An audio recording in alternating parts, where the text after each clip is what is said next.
नमस्कार, स्वागत है आपका हमारी खास पेशकश कमोडिटी की एबीसीडी में, जहां पर हम लगातार कोशिश ये कर रहे हैं कि कमोडिटी मार्केट की तमाम बारीकियों को आपको पहुंचाएं। कमोडिटी मार्केट की हर पाठशाला में आप हिस्सा लें और जानें और कमोडिटी मार्केट को लेकर अपडेट रहें। और हमेशा की तरह केडिया जी आज मेरे साथ फिर से हैं। केडिया कमोडिटी के एमडी हैं और रिसर्च हेड भी हैं। शुक्रिया केडिया जी, एक बार फिर से आपका, आपने वक्त निकाला और दर्शकों की पूरी जिम्मेदारी आपने उठा रखी है कि कैसे कमोडिटी मार्केट के लोगों को ज़्यादा से ज़्यादा जागरूक किया जाए। तो आज की कमोडिटी की एबीसीडी की क्लास में आज हमने जो टॉपिक चुना है वो है ऑप्शंस ट्रेडिंग की क्लास की। ऑप्शंस ट्रेड को लेकर जो आम लोग हैं उनमें काफ़ी कन्फ्यूज़न रहता है और कमोडिटी मार्केट में खास करके ऐसे लोग भी हैं जो फार्मर्स हैं, एफपीओ से जुड़े हुए हैं, उन लोगों में जागरूकता की काफ़ी कमी है। एक अच्छा टूल्स होने के बाद भी वो ऑप्शंस के टूल्स का इस्तेमाल नहीं करते हैं। तो आज की क्लास में कोशिश यही होगी कि अगले आधे घंटे तक तमाम उन पहलुओं को हल्के फुल्के अंदाज में, आसान भाषा में आप तक पहुंचाए ताकि आप भी ऑप्शंस को समझ पाए। केडिया जी, शुरुआत करेंगे बहुत ही हल्के फुल्के अंदाज से। ऑप्शंस ट्रेडिंग क्या होती है? पहला सवाल मेरा यही होगा कि ऑप्शन ट्रेड होता क्या है, आसान भाषा में बताएं। नमस्कार सुमन जी। सबसे पहले अगर हम ऑप्शन की बात करें तो ये कोई एक हम बोल सकते हैं कि बहुत बड़ा वर्ड नहीं है। हम डे टू डे लाइफ में भी हम यूज करते हैं। एक उदाहरण के तौर पे अगर मैं बात करूँ तो इंश्योरेंस, जैसे हमारी गाड़ी हम खरीदते हैं, सपोज 20 लाख की आप गाड़ी खरीदते हो तो उसमें आप 20,000 रुपए का एक प्रीमियम पे करते हो। अब इनकेस अगर गाड़ी का एक्सीडेंट, खरोच या कुछ भी आ जाए तो आप निश्चिंत हो जाते हो कि मुझे इसका मुआवजा इंश्योरेंस कंपनी दे देगी।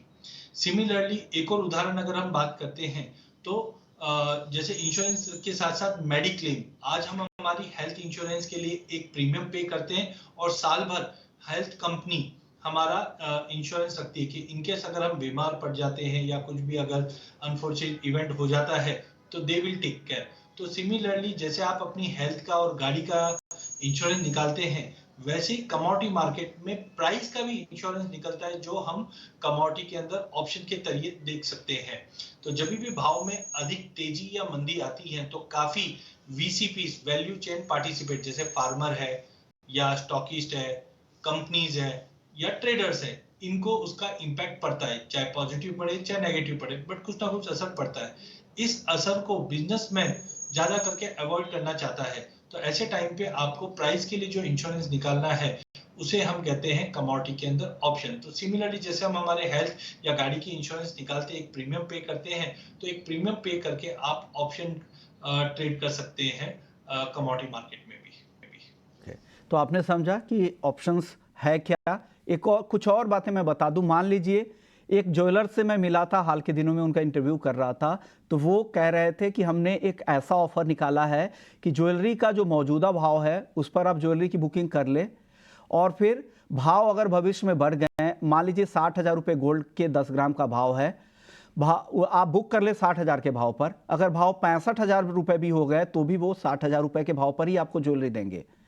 वही अगर 60,000 का सोना अगर 55,000, 58,000 हो जाए, नीचे का आ जाओ, तो आपको तो लालच होगी कि मैंने तो ऊपर में बुक कर लिया तो क्या करे। तो उस पर भी ज्वेलर कह रहे हैं कि नीचे आने पर वो नीचे का ही भाव देंगे, ऊपर जाने पे आपने जो बुक किया है वो भाव देंगे। तो इस तरह के ऑफर्स मार्केट में चल रहे हैं। तो मैंने पूछा फिर आपको जो नुकसान होगा इसकी भरपाई आप कैसे करेंगे? तो वो कह रहे हैं कि वो मैं ऑप्शंस के जरिए हेज करके जाऊंगा। ऑप्शंस के जरिए होगा क्या, आपने एक कॉल उन्होंने खरीद लिया, कॉल ऑप्शंस खरीद लिया, अगर भाव ऊपर चले गए तो अगर उनको यहाँ पे अगर हाजिर में घाटा हो रहा है तो ऑप्शंस के जरिए कमाई हो गई। तो एक इंश्योरेंस लेकर आपने भविष्य के जो उतार चढ़ाव भाव जिस साइड भी जाए आपको दिक्कत नहीं होगी। अगर हाजिर में आपके पास मान लीजिए जीरे का, चने का, किसी का भी, मान लीजिए मसालों में अभी ट्रेडिंग हो रही है ऑप्शंस में, जीरे का स्टॉक है, जीरे का भाव अगर भविष्य में ऊपर जाता है तो आपके पास स्टॉक है, आप किसान हैं, तो आपको फायदा हो जाएगा। अगर भाव गिर गया तो क्या होगा, फिर आप पुट ऑप्शन यहां पर खरीद सकते हैं। यानी भाव नीचे की तरफ अगर आ गया तो फिर आपको पुट के जरिए कमाई होगी, और अगर ऊपर चला गया तो आपके पास हाजिर में पड़े हुए स्टॉक हैं ही, उसको बेच सकते हैं। तो केडिया जी, अगर किसी को ट्रेड करना हो ऑप्शंस में, कमोडिटी ऑप्शंस में खास करके, तो उनको क्या करना चाहिए? क्या क्या ऑप्शंस उनके पास मौजूद रहते हैं? कुछ केस स्टडी के साथ बताइएगा। बिल्कुल, जैसे आपने एक गोल्ड का उदाहरण देके बताया, बहुत ही अच्छा उदाहरण था, और ऐसे ही उदाहरण हम एग्री के अंदर भी कर सकते हैं। ज्यादा करके हम ये 3 स्ट्रेटजीज हमारे जितने भी फिजिकल व्यापारी है उनको हम सजेस्ट करते हैं, सस्ते में लेना है, महंगे में बेचना है, या लिए हुए माल को हम रेंट पे भी लगा सकते हैं। तो ये कुछ ऐसी स्ट्रेटेजी बोलने में एकदम सिंपल नजर आती है। फॉर एग्जांपल, अगर पहला मैं लेता हूँ कि सस्ते में माल लेना है, तो आज कोई भी कंपनी या प्रोक्योरमेंट सस्ते में करना चाहती है, तो ऐसे टाइम पे आप एक्सचेंज के ऑप्शन का यूज कर सकते हैं, जहां पे प्री डिफाइंड आपको जो भाव में माल चाहिए वो आप डिसाइड कर सकते हैं। फॉर एग्जांपल, अगर मैं जीरे की बात करूं, तो जीरा इस वक्त फॉर एग्जांपल ये 60,000 का भाव है। आपको लगता है मुझे जीरे का प्रोक्योरमेंट करना है, बट 60 पे नहीं, मुझे 55,000 पे करना है या 56,000 पे करना है, तो आप यहाँ पे 55,000 का पुट बेच सकते हैं। तो अगर भाव नीचे आएगा तो ही आपको डिलीवरी मिलेगी। सिमिलरली, अगर आपके पास माल पड़ा हुआ है और आप चाहते हैं कि, जैसे धनिया का केस लेते हैं हम, धनिया 7,800 का भाव चल रहा है और आपको लगता है कि मुझे मेरा धनिया 8500 पे बेचना है, तो आज आप ऑप्शन के जरिए आज ही भाव फिक्स कर सकते हैं। आपको 8500 का अगर आप कॉल बेचेंगे, तो आप कहीं ना कहीं फिक्स कर रहे हैं कि प्राइजेस के 8500 का भाव गया अगले एक महीने में, तो मैं डिलीवरी दे सकता हूं। और जो मैंने हेजिंग के तौर पे बताया था, काफी जन फ्यूचर्स पे भी करते हैं हेजिंग, बहुत अच्छा टूल है एक्सचेंज पे। बट इसके अलावा अगर आपके पास गवार पड़ा है, और जैसे कि हम जानते हैं गवार में एकाएक काफी बड़ी तेजी आई, और अगर आपको लगता है कि गवार में आगे मुझे गिरावट दिख रही है सपोज, तो आप क्या कर सकते हैं, गवार का पुट ऑप्शन ले सकते हैं। इससे होगा क्या कि इनकेस अगर गवार में गिरावट आती है, तो आपने पुट बाय किया है। पुट बाय करना मतलब मंदी बाय करना, तो लिए हुए माल को आपने हेज कर लिया है। लेकिन खुदा ना खास्ता अगर कुछ बरसात में आगे पीछे होती है और भाव गवार सीड का अगर मैं बात करूं 6,000 से भाव बढ़कर लेट से 7,000 हो जाता है, तब क्या होगा, पुट की वैल्यू जीरो हो जाएगी और आपको जो बढ़ा हुआ भाव है उसका भी बेनिफिट मिलेगा। कहने का मतलब है, जो आप फ्यूचर से खाली हेज करते थे, उसकी जगह अगर आप ऑप्शन से हेज करेंगे, तो डेफिनेटली अच्छे प्राइजेस आपको मिल सकते हैं। फार्मर्स की अगर मैं बात करूं, तो फार्मर को सबसे बड़ी चिंता ये रहती है कि आज अगर मैंने जीरे का भाव 60,000 का देखकर मैंने उगाने की कोशिश की है, अगर जीरे की जब नई फसल आएगी तो सप्लाई बढ़ेगी और भाव में गिरावट आएगी, तो मुझे नुकसान उठाना पड़ सकता है।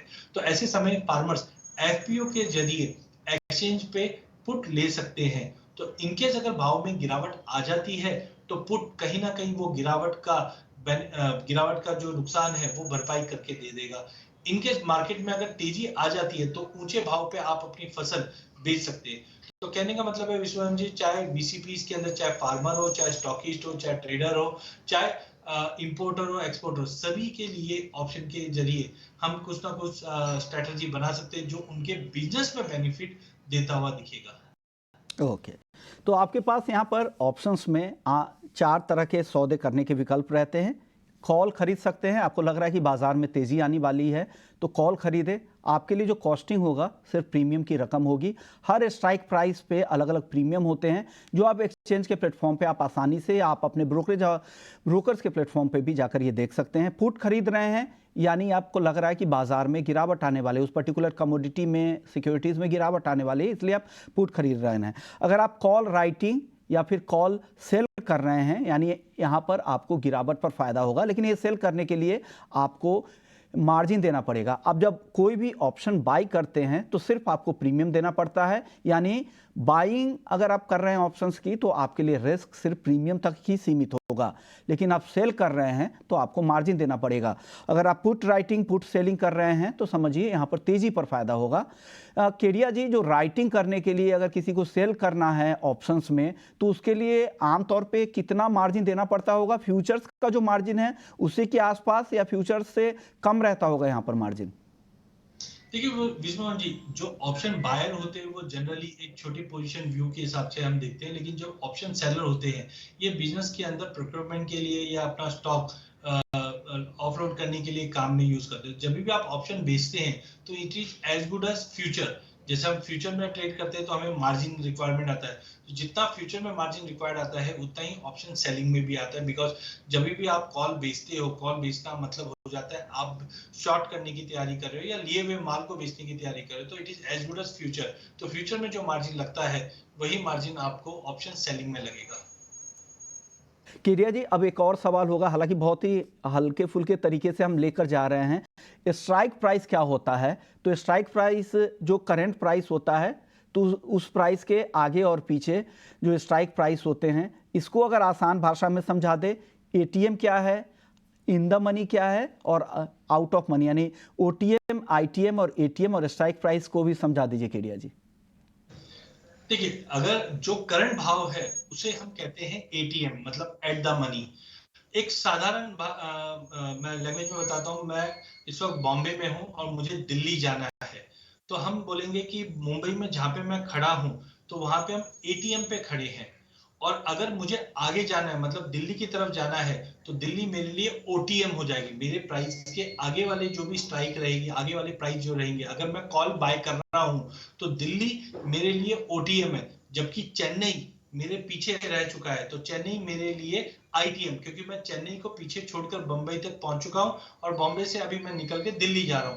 तो जो बॉम्बे है, मुंबई है, ये मेरे लिए एटीएम है, दिल्ली मेरे लिए ओटीएम है, एंड आईटीएम चेन्नई को मैं पीछे छोड़ चुका हूं, इसके लिए वो मेरे लिए इन द मनी है, मतलब वो लेवल में पार कर चुका हूं। सिमिलरली अगर आप पुट बायर हो, पुट बायर मतलब आपने मंदी की है और आप इस वक्त मुंबई पे खड़े हो, तो आगे मतलब चेन्नई की तरफ जा रहे हो आप, तो चेन्नई आपके लिए ओटीएम हो जाएगा, मतलब आने वाला है, चेन्नई आने वाला है, इसके लिए हम उसको बोलेंगे ओटीएम। एटीएम मुंबई है और दिल्ली हमारे लिए आईटीएम हो जाएगा, बिकॉज इन द मनी जैसे हम बोलते हैं, क्योंकि 100 रुपए का भाव है और तेजी कर रहा हूं, तो 110 मेरे लिए ओटीएम है और 90 मेरे लिए आईटीएम है। तो इस तरीके से आप सिंपल लैंग्वेज में, एटीएम मतलब at the price, at the money, जो करंट प्राइस चल रहा है उसके नियरेस्ट स्ट्राइक प्राइस जो रहेगा वो एटीएम होगा, आगे वाले प्राइस जो रहेंगे वो ओटीएम रहेंगे, एंड पीछे वाले जो प्राइस है उसको हम आईटीएम कहते हैं। यानी in the money, at the money, out of money आपने समझा। आप आसान तरीके से, आसान भाषा में यही समझे कि जो करंट प्राइस है वो एटीएम है। जो सौदा आपको अभी से भी मुनाफे में है, अगर वहाँ पर सौदे बना रहे हैं तो समझिए वो प्राइस आपके लिए इन द मनी है, ऑलरेडी पहले से ही आप प्रॉफिट में वहाँ पे रहेंगे। और जिनमें प्रॉफिट आना बाकी है वो एटीएम से दूर का प्राइस है, वो आपका आउट ऑफ मनी स्ट्राइक है। तो अलग अलग स्ट्राइक रहते हैं। अब जब आप ऑप्शन चेन देखेंगे तो उस अलग अलग स्ट्राइक आप देख सकते हैं, तो उसी के हिसाब से प्रीमियम भी तय होते हैं। जिनको लगता है कि जो प्रॉफिट में जल्दी आ सकता है वो, तो उनके प्रीमियम ज़्यादा होते हैं। जो काफ़ी दूर के ओटीएम होते हैं उनके प्रीमियम भी कम रहते हैं। तो आप जैसे जैसे अंदर की तरफ ऑप्शंस में ट्रेड करेंगे फिर आपको ये चीज़ें समझ में आएंगी।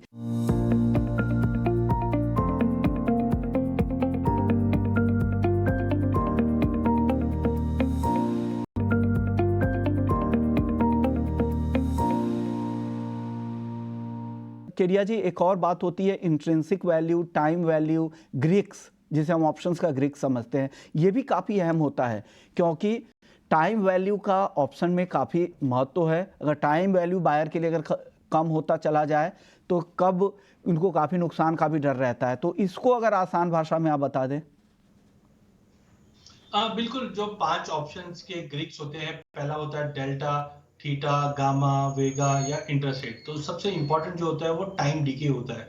जैसे कि हम जानते हैं बर्फ है, बर्फ को अगर हम फ्रीज से निकाल के बाहर रखते हैं तो एक लिमिटेड अवधि के बाद उसका पानी हो जाता है। तो सिमिलरली अगर हमने कोई भी ऑप्शन का सौदा लिया है तो उसकी पीरियड जो होता है वो ज्यादा करके 1 मंथ होता है। तो 1 महीने के अंदर जो चीज आपने सोची है कि 100 रुपए की चीज, या हम एग्जांपल लेते हैं गवार की, 6100 का भाव आप सोच रहे हैं कि 6500 का भाव होने वाला है, तो आप एक 6100 का कॉल खरीद रहे हैं और उसके लिए एक प्रीमियम पे कर रहे हैं। लेकिन आपके पास जो समय है वो 1 महीने का समय है। अगर एक महीने के अंदर अगर 6500 का भाव नहीं आता है तो इसका प्रीमियम डिटोरेट होता रहता है, एंड जिसको हम बोलते हैं डीके, टाइम डीके बोलते हैं हम लोग। तो इस चीज का आपको ध्यान रखना चाहिए जब भी आप ऑप्शन बाय करते हैं। लेकिन यही चीज अगर आप ऑप्शन बेच के करते हैं तो जो टाइम डीके होता है ये आपके लिए बेनिफिशियल हो जाता है, बिकॉज जैसे जैसे टाइम डीके होगा वैसे वैसे आपने जो प्रीमियम ले रखा है वो आपका कंफर्मेशन मिलता रहता है। तो कभी भी जब आप ऑप्शन बाय करते हैं तो टाइम डीके का आपको बिल्कुल ध्यान रखना चाहिए। आप इस तरह से भी समझ सकते हैं कि इंट्रिंसिक वैल्यू और टाइम वैल्यू का महत्व। आप मान लीजिए कोई भी सिक्योरिटी 1000 के स्ट्राइक का अगर कॉल का प्रीमियम अगर मान लीजिए 32 रुपए है और मार्केट भाव 1020 रुपये है, तो यहाँ पर इंट्रिंसिक वैल्यू यहाँ पर 20 रुपये है और यही इन द मनी है, क्योंकि मार्केट भाव 1020 है और आपने कॉल खरीदा 1000 के स्ट्राइक की, तो 20 रुपये आपका इन द मनी है और बाकी 12 रुपये जो 32 का जो प्रीमियम है ना, उसमें से 12 रुपये आपका टाइम वैल्यू है, जो एक्सपायरी के साथ साथ जैसे जैसे एक्सपायरी की तरफ आप बढ़ेंगे वो धीरे धीरे इरोड होती चली जाएगी, गलता चला जाएगा। तो इस बात का ध्यान रखना है कि जब भी आप ऑप्शंस बाई करें तो टाइम वैल्यू का ख्याल रखें, क्योंकि जैसे जैसे आप एक्सपायरी की तरफ बढ़ेंगे ये कम होते जाएंगे। और रिस्क जैसा केडिया जी बता रहे हैं कि डेल्टा, गामा, वेगा और थीटा, इन सब चीज़ों को भी ध्यान से पढ़ना बहुत ज़रूरी है। तो थीटा क्या है? तो थीटा यही कि ऑप्शंस में टाइम वैल्यू की अहमियत को ये बताता है। तो ये जो आंकड़े आपको देखेंगे कि एक्सपायरी में जो बचे हुए समय का प्रीमियम प्राइस क्या रहेगा, वो आपको पूरा डेटा के जरिए बताएगा और उसके हिसाब से आप अपनी रणनीति में बदलाव कर सकते हैं। डेल्टा को अगर आसान भाषा में समझे तो ऑप्शन प्रीमियम के प्राइस किस दर से ऊपर नीचे होगा वो डेल्टा बताता है। ऑप्शन ग्रीक डेल्टा बाजार की दिशा का असर बताता है और कॉल ऑप्शन का डेल्टा हमेशा 0 से 1 के बीच में होता है और पुट ऑप्शन का जो डेल्टा होता है वो -1 से 0 के बीच होता है। एटीएम का जो एट द मनी का डेल्टा 0.5, आईटीएम का 1 और ओटीएम ऑप्शन का डेल्टा 0 होता है। और इसका जो फॉर्मूला है प्रीमियम में बदलाव का भाव में बदलाव इनटू डेल्टा, वही आपका प्रीमियम में बदलाव होता है। अब गामा क्या है?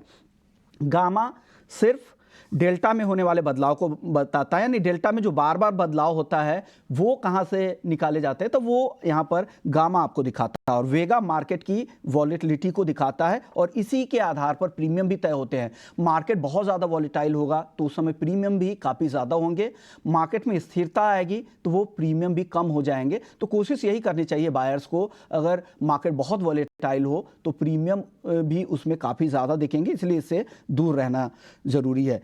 चलिए अब पीसीआर की बात कर लेते हैं। केडिया जी, पीसीआर क्या होता है? Put call ratio. अगर, क्योंकि हालांकि इक्विटी मार्केट में इसका काफ़ी इस्तेमाल होता है क्योंकि वहाँ पे लिक्विडिटी काफ़ी ज़्यादा होती है। हालांकि यहाँ पर इतना लिक्विडिटी नहीं है कि पीसीआर के दम पे बहुत ज़्यादा ट्रेड करे, लेकिन तभी भी लोगों के लिए आप पीसीआर अगर समझाते तो अच्छा होता।